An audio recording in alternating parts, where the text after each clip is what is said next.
KD and Kyrie to Brooklyn. Brooklyn, New Jersey, Brooklyn Nets. The media is telling us that, oh, we promised you this and we promised you that. No, the Knicks did not promise us anything. Now it's our fault, and they promised us. Okay, so we lost KD and Kyrie. Yes, we wanted them. But Kyrie, his attitude, not so sure it's going to work out here. KD, can't trust him. Kyrie's weak mentally. Who wanted them anyway? KD's injured, not coming back to 32. So maybe we're okay with this decision. Still sad about KD. And more so that he went to Brooklyn. He could have gone anywhere else. Anywhere else in the league. But he went to Brooklyn. Hearing all these reporters talking about this is the worst day in history for the New York Knicks. Have you been a Knicks fan? We've been dealing with this for like 20 years. We were the worst team in the league last year with 17 wins. We are accustomed. We know how to handle this kind of stuff. We got Bobby Portis! Bobby Portis! Take note.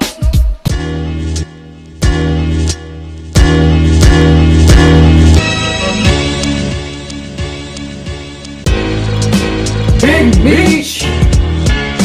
We're here. My man, Alan Houston. It's different this time, but it sounds like you're rich. in town. The aftermath. Yes, we've all been through an emotional roller coaster. We thought we were getting KD. We wanted to get KD. We didn't get him. So all you Knicks fans out there that are starting to trash KD and say, oh, we didn't want him anyway, he can go to the Nets. Let's just be real. We actually did want Nah, Kevin I'm Durant. trashing KD. Wheelchair ass KD. You're not in New York, you're in Brooklyn. We're in Brooklyn now, but it doesn't matter. Let's talk about the emotional roller coaster though, because what a crazy period, 24 hours even. It was, but you know what I thought was actually kind of good about it? So Yeah. I kept thinking that we were not, that, free agency started on Sunday at 6 p.m. Right. So I really thought we were going to get kind of played around with a little bit, toyed around with, and I actually quoted July 4th as being the day that we were going to actually get some See news. everything happening, yeah. Oh no, we got news within the hour. Boom, Within so the hour. news hits. Let's take you through how it went. The news hits. Initial feelings are, I'm being honest, as much as today we're happy, we're going to talk about what we love a lot about everything. When the news hit, it really felt like a nuke, like a Woj bomb. We were devastated. It was We were devastation. devastated. It We were. immediately just felt like a sucker punch to the gut. It was almost an indictment on the Knicks as a And franchise. we're getting clowned left, right, Clowned. and center. But it's okay because I'm drinking the blue and orange Kool-Aid. It It felt like we had prepared for this.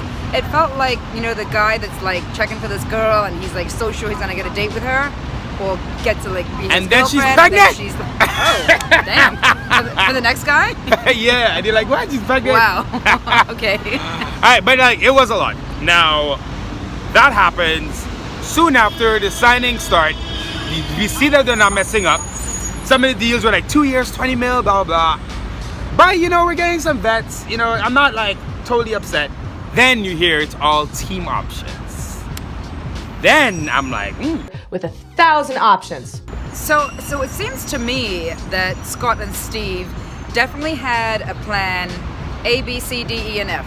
Right. And they swiftly put those plans into action because we signed our next 6 players, I want to say, within a 24-hour period. yep, they had them down. After we realized we weren't getting Kevin Durant. Yep. Which makes me feel that it wasn't like a rush decision either. It wasn't like, oh, went out and got this big star, that big star. It was like, okay, this is the way that the dominoes are going to fall, and these are the pieces we want to put in place for the next 2 years of our franchise. Yep, so like you said, that morning, apparently according to reports, they already left for LA knowing the KD thing wasn't happening. Kay didn't even give us I an think interview. there was like We didn't maybe even a get an phone interview. call or something. Right, I don't even, But, well, who knows? Yeah, but I think they actually confirmed that. But the fact is, Perry, when they left New York to go to LA to do these meetings, they already knew. So props to them for having the plan.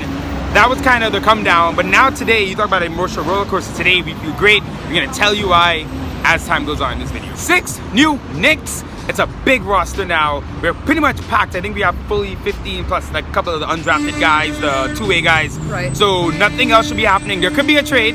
So we'll see. But it genuinely feels like this is the roster and the depth chart going into next year. A lot, like you said, 6 players signed in 24 hours. Six players signed in 24 Yep. hours, and I'm still trying to learn everyone's name and learn about them so we can talk to you guys about them. But overall, we have 6 shooters, 6 guys that can shoot the ball, which we have not had. Yep, everyone can hit it at a decent clip. Even Todd Gibson can hit the occasional 3. Randle's gotten a lot better from there. But we're going to start our analysis with the big fish, the big kahuna, Julius Randle. Julius Randle comes to New York fresh off of a career season in New Orleans. Now he'll be the big fish at the Mecca and the #1 option. The #1 star we got in free agency, and someone who I think the Garden's gonna love, and I think is gonna become a beast in New York. He has that beast mentality. He does. Like from the that dog, that dog mentality. That New York swag, that dog mentality. Kentucky, LA, New Orleans Pelicans. That's where he came from. He actually did not play his first year at the LA Lakers due to a leg injury. So his entire first season he was out. But has really improved his game. I think he kind of was one of those projects, I guess. He was like, he was a bit of a project. Kind of a bust a little bit. Kind of a bust right? Yeah. But he went to New Orleans. He changed his body in LA at the end. Really focused more on seeing the floor, finishing at the rim, making smart decisions. In New Orleans last year, what was he? 21 and 8, 21 and almost 9. Right. It's funny because he averaged 21 and 9. And he got, 3 years, $63 million. A certain Kristaps Porzingis, who averages 22 and 7, got $158 million. Now, obviously, KP's a better defender, bigger talent. I'm not even going to get into that. But Julius Randle has something going. I think he can 100% be an all-star in the Eastern Conference next year. Really decent three-point shooter, really aggressive player, and as I said again, really improved his game last year. I think that he really started taking stock of his body, his diet, and just really being a professional NBA player. Professional, yeah. And he's 24, so which means that he's not a full vet, but he is a more, I guess, sort of serious player. More experience. I mean, and we need has that. The experience, like, having the teens and the young 20s, there's a difference between 19 and 23, 24. Having a guy like Randle, even on a young team like this, is gonna, even though he's young himself, he's gonna be such a big person for Mitch, Knox, RJ, Trier, Frank, DSJ, everyone, Dotson. So really cool to have him on board. I think he's gonna be accepted by the Garden crowd big time because he's our main guy. So I think we're gonna really ride for him. To Zach Randolph as well. Yeah, he's like, I heard this as well, right? Zach Randolph, Zebo, who's played for the Knicks. He's got that kind of left-handed, much better body in terms of he's way more agile. Also, people called him, and his cat was calling him Zion Williamson, but on the ground. So we didn't get Zion, but we got Julius. But I think he's someone who's gonna love being here. I think one thing about the Knicks and this new team and everything we're doing is we want guys who want to be here. Right. Yo, I'm a Knick. He's on a 3-year deal, but that 3rd year is a team option. I mean, an amazing deal. Yeah. This guy was supposed to get 4 years, full max most likely. He got 3 years and the 3rd is a team option, which means we have 2 years to really see what he does. And the 3rd year, either we have the choice to keep him or we can let him go. We can renegotiate and that's what the team option means, right? It's really in our favor more than anything. In our favor, and amazing that Perry was able to get that done. Every one of these guys being on a team option, mind-blowing. So next we want to talk about Wayne Ellington. Wayne Ellington's a bit of a journeyman who recently came off an extended stay with the Heat before being traded to the Pistons last year. He comes off screens, he hit threes, that's all you gotta know. And Reggie Bullock. Reggie Bullock is yet another sniper signed by Scott Perry. Look for him to hit a ton of open threes and contested ones this season. Alright, so we got the two snipers. Wayne Ellington, former Heat, Pistons last year, played a ton of minutes per game. 27, surprisingly. He's 31, he's 6'5", shooting guard, can get buckets. I think he was like 37 from 3 last year, I think. But he's traditionally closer to a 40% shooter. Reggie Bullock, same thing. He went from Detroit to LA last year. He's 38% three-point shooter. 38, but usually he's even higher. Okay. So we got 2 guys, and he went to LA, so I think his year was kind of messed up. He had to get traded during the season. He was supposed to help LeBron. That didn't really work out. But we got 2 guys here who are solid vets. Excellent through, like knockdown. When RJ Barrett and Dennis Smith Jr. are breaking down the defense, these are the guys that are going to be open on the wing. They're going to hit it consistently, which we didn't have a lot of last year. Right. So we have 2 guys, and this is good. We're seeing the team do what they should be doing. Consistent three-point shooters, and one thing the Knicks have not had outside of shooters, the Knicks have kind of not caught up with the times of having three-point shooters on the team. Yep. So we now do, and we saw what that did for Toronto. So it's about time that we caught up, and It's about time. I really feel like we're surrounding ourselves with some of those key players Right. that can give us those points, give us those big points. Yeah, and having guys like RJ and Dennis Smith Jr. who are going to be good at getting to the rim. When the defense converges on them, these guys are going to get open shots all day long. And they're good vets. They're really good leaders for We the had so team. many open shots last year Miss them. that God, we we're miss just them. missing because Yeah. we don't have shooters. Exactly. Funny enough, because you said we're behind the times, the Knicks were actually way ahead of the time. If you remember, 2013, Steve Novak and J.R. Smith, and Chris Copeland to an extent, we led the league in threes that year, way before like it really hit. But it was kind of a circumstantial thing. It was just that Novak and J.R. Smith were such good three-point shooters. The discount double check Novak changed the game for us that year. So it's kind of funny that we fell behind the times after when we were actually at the vanguard of it. Right. Before it became a full Yeah, full with thing. that one team, right? With that one team, the team we keep hanging on to. Next up, Bobby Portis. If you want to stretch big, Bobby Portis was made in a lab for this era. He can hit the jumper, he's tough, he's long, he's going to give us some valuable minutes at the 4 or 5 spot. What's great about him is that he can also score from the three-point line, which is great because that stretches the floor for us and pulls out the other defender so that our man now has a clear shot at the rim. Yep, RJ's going to benefit Yeah. from that. He, Was he 14 and 8 last year? Bobby Portis is a guy, he plays power forward and center.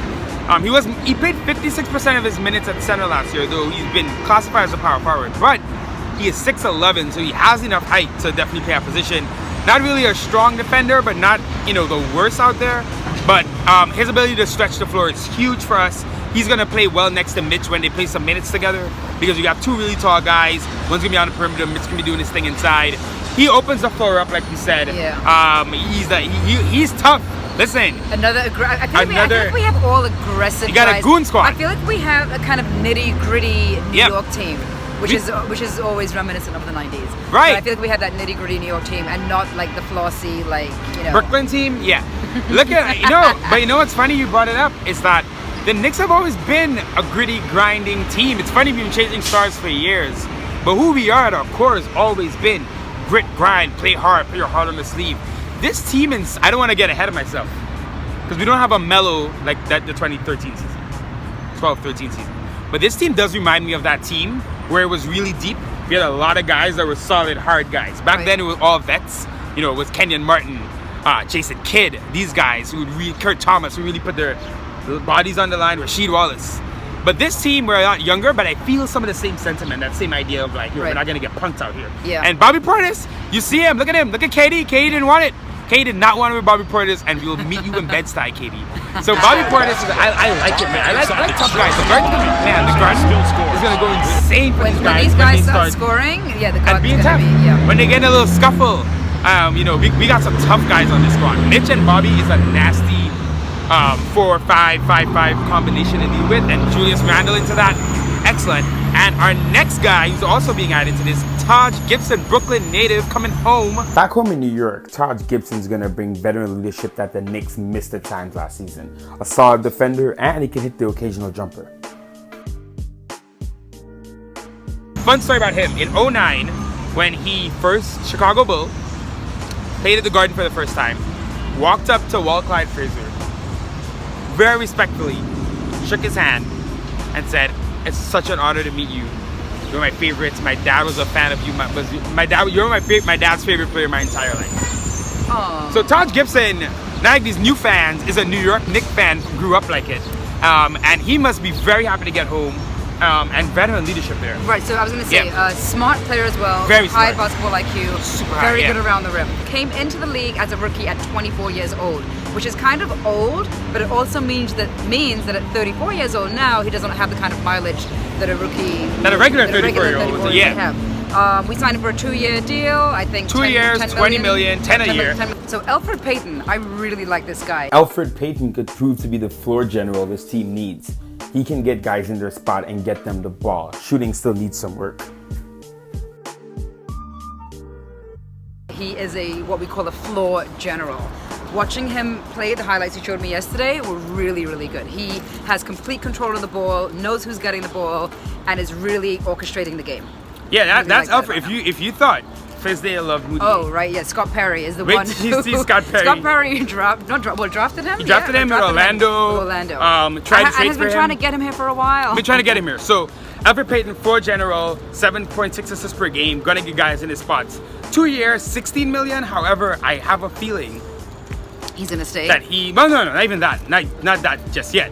But that he wasn't brought in just to be the backup. I think he's gonna push Dennis Smith start? really hard. I could see him starting because I think he's a better pure point guard than anyone on the roster. In many ways, he's how Frank should play. Yep. When Frank can't hit a shot, because Elfrid also can't shoot, but he knows how to get to the rim, he knows how to make decisions, he knows how to be confident when he needs to be. And that is important. All right, so to wrap up, roller coaster of emotions, here we are today, looking at a roster. It's full.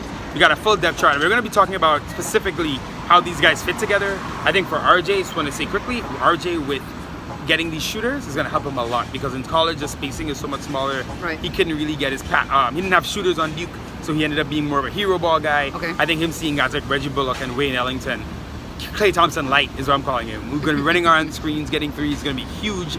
But I am really happy with what I think, as you said, going through the roller coaster, yes, we didn't get KD, and we moved to plan B, C, or D, whichever plan that was. But I think these guys the front office made some really good strategical moves. The fact that we have all of these young guys, and I say young, not super young, but like mid-level young, so like in their mid-20s. The fact that they're all on 2-year contracts, maybe one on a 3-year contract, but we have the option to actually get out of the signing, which is insane, right? Which is great for us.